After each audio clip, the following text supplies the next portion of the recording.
Marriage equality is important and it matters.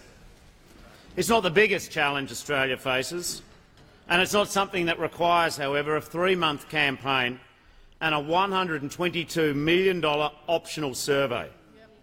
We could be here right now voting for marriage equality as the elected representatives of the people of Australia, just as we do on national security, on Medicare, on education, on the matters that touch the lives of every citizen of our nation.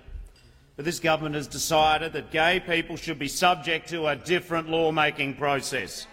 They think that same-sex couples should have to write to everyone else in this country for the permission to get married.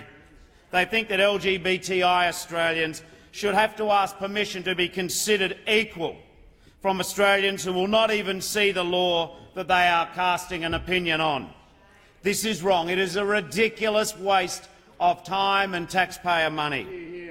On Tuesday, we remember Dr G. Yunupingu, who died of kidney disease. $122 million would fund dialysis in remote communities for decades. It's National Homelessness Week. $122 million would provide 2,000 new beds for people currently sleeping rough. We could put 1,900 new teachers in our schools. We could train 4,500 new nurses. We could help auto workers find new jobs in new industries. But because of his weakness, the Prime Minister is spending $122 million to try and save his own job. This is a method of voting which is calculated to disenfranchise Australians, particularly young people, people that are not that well off. That last paragraph is a direct quote from the Prime Minister, back when he used to believe in something before his ambitions seduced his ideals.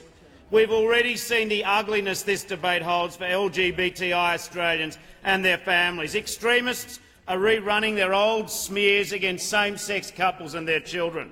The member for Warringah is out there claiming this is a vote on political correctness, on religious freedom. And the disgraced former Speaker, Bronwyn Bishop, has spoken about polygamy, bestiality, killing children with disability. Every hateful ideological hobby horse will be saddled up for this vote, and it is clear who is responsible. In less than 48 hours, the Prime Minister has gone from promising to call out extreme voices to saying they're entitled to their view. He's gone from guaranteeing a respectful debate to saying it's up to individuals. He calls that strong leadership. Strong leaders don't need to say, I'm a strong leader. They prove it with their actions, by acting on their convictions, by fighting for what they believe in, even by taking a political risk. Strong leaders lead. They don't stand by and allow children of same-sex couples to be treated as pawns. And yesterday we learned that the Australian electoral rules won't even apply to this vote. No protection against ballot fraud, electoral bribery, intimidation, interfering with the electoral roll, publishing misleading and deceptive material.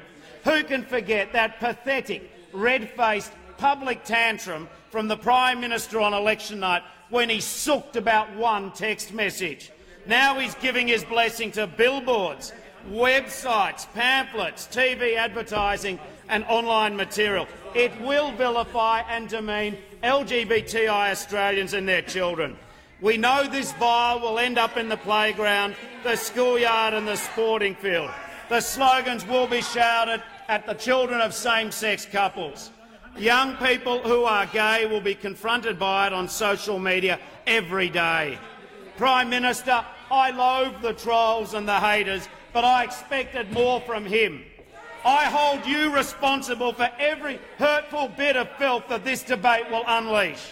Not because the Prime Minister has said it, not because he agrees to it, he clearly doesn't, but because the Prime Minister has licensed this debate. You are the leader, Mr Turnbull. You have given permission. I will never hold you in the same light ever again. I hold the Prime Minister responsible, and the Australians will too. Mr Speaker, Mr Deputy Speaker, LGBTI Australians have every right to feel let down by their parliament today. Every right to consider this postal survey the latest in a long line of insults. I don't blame them for that. I can understand that an LGBTI person receiving a survey with the Australian coat of arms on the corner of the envelope asking everyone else to decide if you are equal, I wouldn't blame you if you just wanted to chuck that in the bin. But let me say to you, that is what they want you to do. The strongest supporters of this survey have always been the most vocal opponents of marriage equality. They've stacked the deck against young people, against expats, against Australians who support equality but regard this vote as a waste of time. The opponents of marriage equality have set this process up to fail. But we cannot let illegitimate tactics deter us. We cannot sit on the sidelines. I understand the sense of frustration and betrayal by the parliament for LGBTI Australians, but the most powerful act of resistance is to vote yes for equality. Maintain your hope, maintain your enthusiasm. Vote yes and make sure that your friends and relatives and colleagues and classmates and teammates vote yes too. Get your name on the electoral roll today. Make your voice heard. Voting yes is not about endorsing this illegitimate process. It's about refusing to walk past our fellow Australians when they need us. This is my message for business leaders, for sporting clubs, for the union movement, for community groups. It is time now to get involved. It's time to organise and fight for equality. This survey is costly. This survey is unnecessary. This survey places unfair pressure on one group of Australians to justify their relationships. This survey is a political contrivance from a Prime Minister who spends all his time counting news polls. This survey denies the parliament the chance to lead. We didn't need a survey to tell us to say sorry. We led in this parliament. We did the right thing. The community backed us. This $122 million survey denigrates the parliament. It risks putting Australia in a hell of a place, further behind the rest of the world. But there is one thing this survey will not do.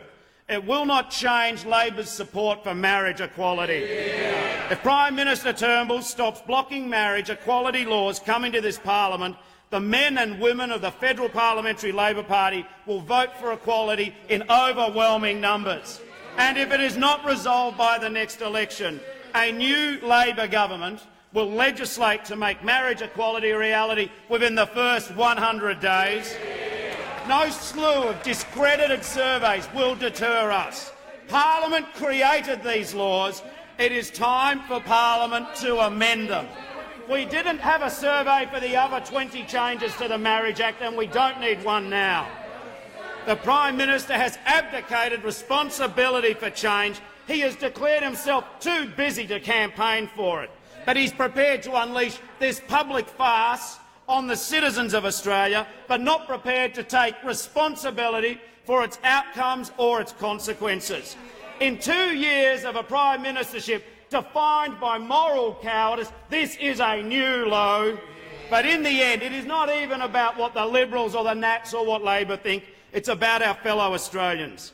So my final message to LGBTI people is this, and its message to their parents and their siblings and their children and everyone who loves them. I know this has been a week of heartbreak following years of disappointments. I know that some Liberals worked hard not to have this outcome, and I respect them for that. I know that LGBTI Australians are frustrated, they're angry, they're sad and they're bewildered that it has come to this. But I want you to know you are not alone. You are not alone in this fight ahead. Over the next few months, terrible things will be said about you and your families, about your lives, your identities, your choices, and the Prime Minister will not stand up for you. And I'm sorry you have to endure this, but Labor will stand up for Australians.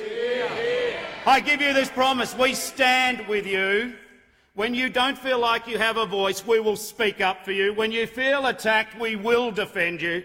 When we hear prejudice and discrimination, we will not cross the road and pretend it is not happening. We will call it out. I will be voting yes. I will be campaigning for a yes vote. I will do my bit, and I encourage people to join the movement for marriage equality, because no true leader is ever too busy to fight for the fair go in this country.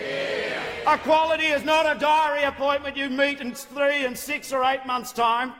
We say to young Australians who are gay, we are voting in this survey, we are participating in this survey because of you, not because we respect the process, but because the Labor Party will not let gay Australians and young gay people cope with this survey this evaluation of their relationships on their own.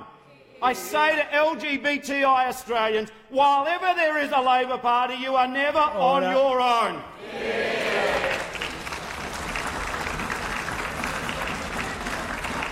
Order. Order. I call the Minister for Transport and Infrastructure.